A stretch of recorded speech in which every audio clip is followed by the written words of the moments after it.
I have a remote control car connected to a lithium-ion battery. That battery is connected to a device that allows for charging and battery operation at the same time.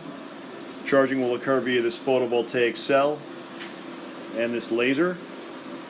Right now the battery has zero charge. There is no charging indication on the device.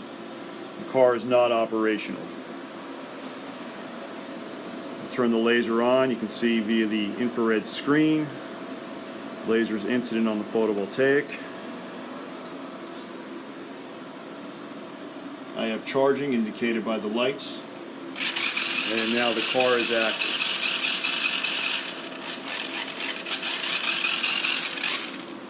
So this is charging, and I can activate the car. And if I allow it to charge for a minute or so,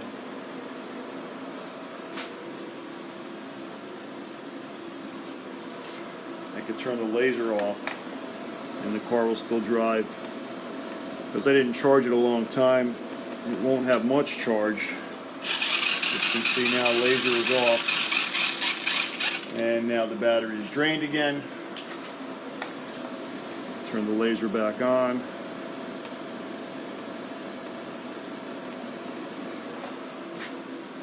I have charging. The car is active again.